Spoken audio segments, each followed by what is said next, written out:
नमस्कार सर। नमस्कार sir. Sir क्या नाम है आपका? चौधरी गोपाल सिंह। गोपाल जी आप कहाँ से हैं? हम ग्रेटर नोएडा गौतम बुद्ध नगर गाँव लटपरा से आए हैं, उत्तर प्रदेश, पश्चिमी उत्तर प्रदेश। गोपाल जी, संत रामपाल जी महाराज से नाम दीक्षा आपने कब ली? सर जी, हमने 21 मई 2017 को संत रामपाल जी महाराज की शरण में आकर के नाम दीक्षा ली। संत रामपाल जी महाराज से नाम दीक्षा लेने से पहले क्या आप कोई भक्ति साधना भी करते थे? जी हाँ, हम पहले भक्ति साधना करते थे, शेरावाली की भी करते थे, विष्णु की, ब्रह्मा, शिव जी की, गणेश जी, हनुमान जी की, इन सबको ही तकरीबन पूजते थे हम। लेकिन हमें कोई उनसे पूजने से हमें कोई लाभ नहीं है। आस्था जरूर लगी रहती थी कि शायद अब नहीं, अब आगे चल के हमें लाभ होगा, लेकिन कोई लाभ नहीं होता था। उसके बाद में फिर हम जो है एक धन धन सतगुरु नाम से एक संस्था चली हुई थी राम रहीम जी की, उसमें जा कर के हम जुड़ गए सन 1994 में। वहाँ पे हम टोकन मिला हुआ हमें सेवादार के नाम से सेवा भी करते थे हम। जब ज़रूरत पड़ती थी आश्रम को, जब हम वहाँ पे समय समय पर जाया करते थे सेवा करने के लिए, लेकिन फिर भी हमें कोई भी वहाँ से लाभ नहीं मिला। सर आपने बताया कि आप डेरा सच्चा सौदा सिरसा पंथ में 21 साल रहे और सेवादार भी रहे, तो फिर आप संत रामपाल जी महाराज की शरण में कैसे आए?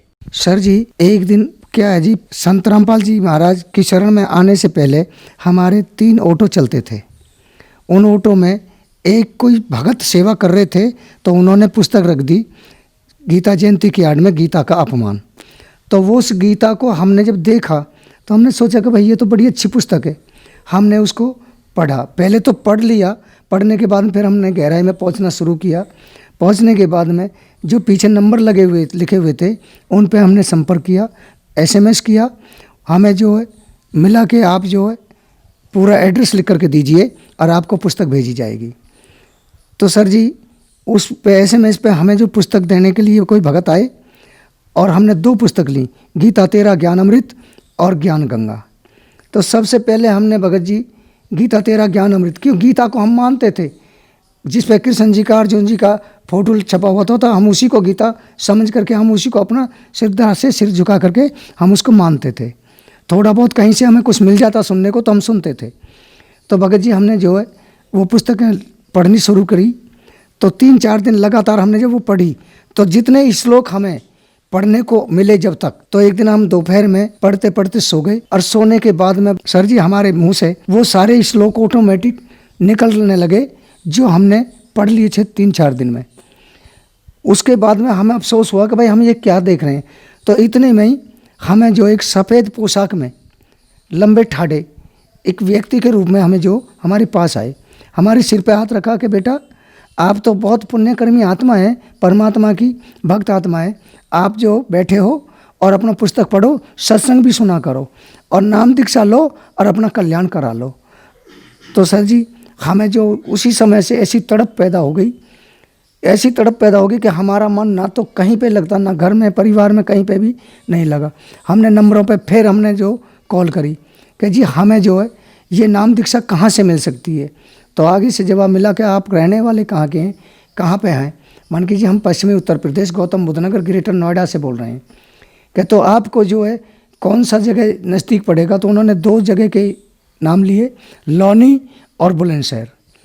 हम बोले कि मन की जी जगह तो दोनों ही बराबर दूरी पे हैं, लेकिन आसान हमें बुलंदशहर पड़ेगा, ताकि हम घर से बैठ करके और वहीं पे जाके उतरेंगे। लौनी के लिए हमें दिक्कत पड़ेगी। तो उन्होंने हमें जो यहाँ का आश्रम का सेंटर का नंबर दिया, नंबर पे हमने संपर्क साधा। हम जो है उसी समय सुबह क्यों व्याकुल थे, हम आए, आ करके हमें हुक्का बीड़ी की इतनी तलब थी कि बहुत ज़्यादा। हमने 5 साल की उम्र से ही हुक्का बीड़ी को पीना शुरू कर दिया था और हमने कम से कम 55 साल हुक्का बीड़ी पिया है।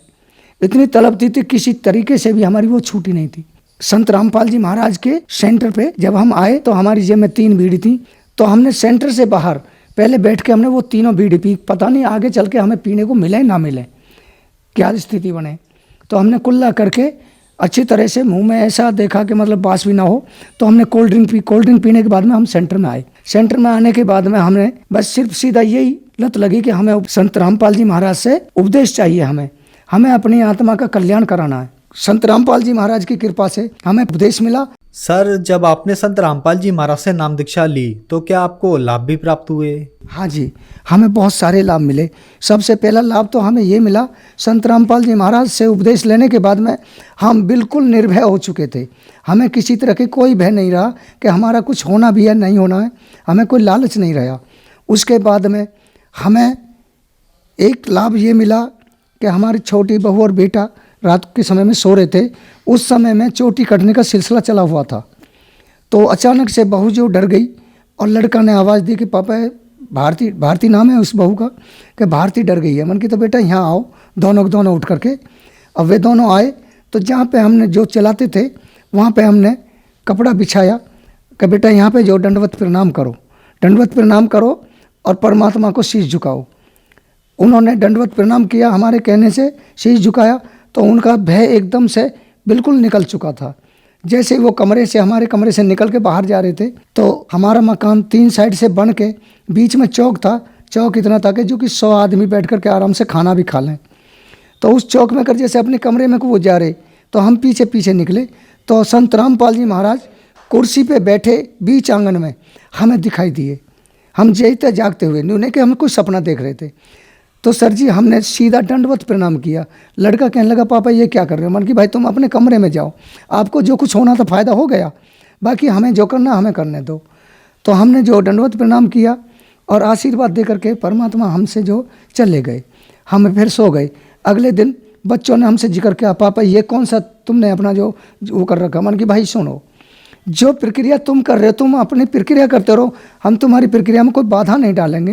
लेकिन जो प्रक्रिया हम कर रहे हैं, हमारी प्रक्रिया में तुम बाधा नहीं डालोगे। अपनी अपनी प्रक्रिया करते रहो, कोई किसी की प्रक्रिया में बाधा नहीं डालेगा। तो सर जी उसके बाद में फिर हमें मुंडका आश्रम में जाते जाते हमें जो बुखार बना, सर्दी इतनी तेज़ लगी, तो एक भगत ने हमारे जहाँ पे सामान था वहाँ पे ले गए, गोद में उठा करके वहाँ पे गद्दा बिछाया, लुटाया, रजाई उड़ाई और फिर उन्होंने कहा चाय लेकर के आते। मन कि नहीं, हमें थोड़ा गर्म पानी दो। जब तक वे गर्म पानी लेने गए, जब तक परमात्मा हमारे संत रामपाल जी महाराज हमारे पास आए।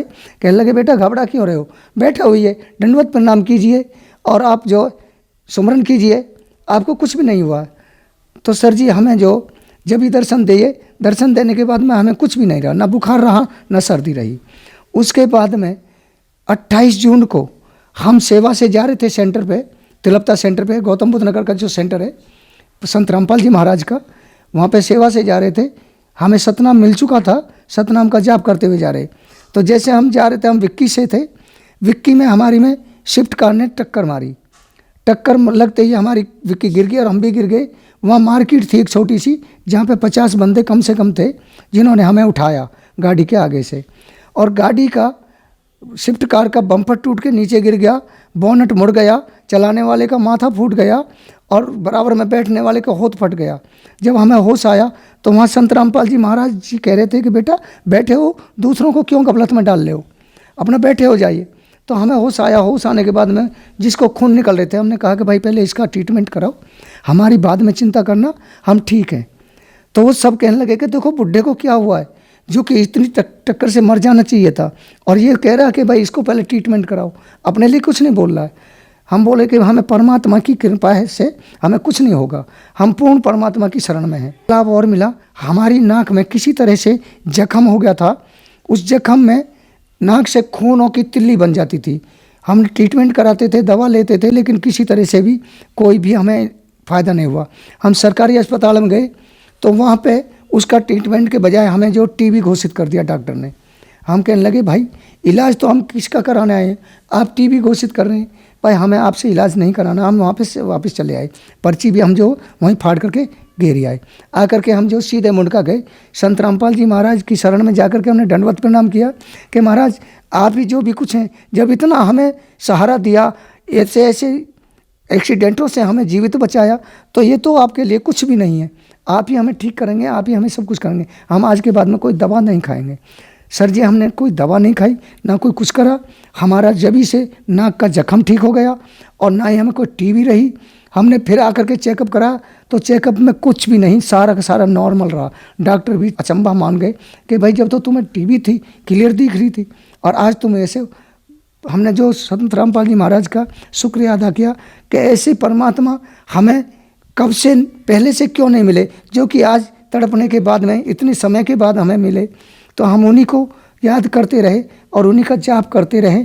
और हमें तो सिर्फ इतना ही चाहिए कि परमात्मा सदगुरु रामपाल जी महाराज हमें सदा अपनी शरण में ही रखें। हमें और कुछ नहीं चाहिए, हमें सिर्फ मोक्ष चाहिए।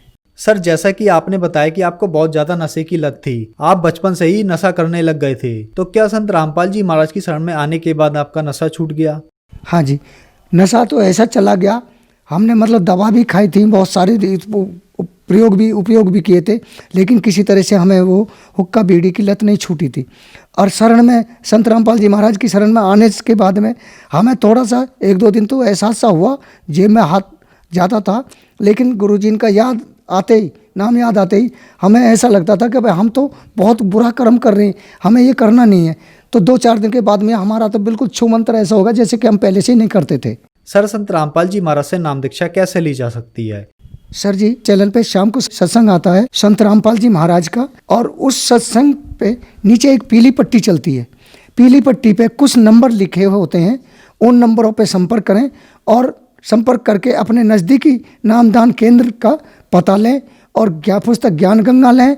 वो ज्ञान गंगा को पढ़ें, सत्संग देखें और नज़दीकी नामदान केंद्र पर जाकर के संत रामपाल जी महाराज से दीक्षा लें और अपना कल्याण कराएं। धन्यवाद सर। सत साहिब।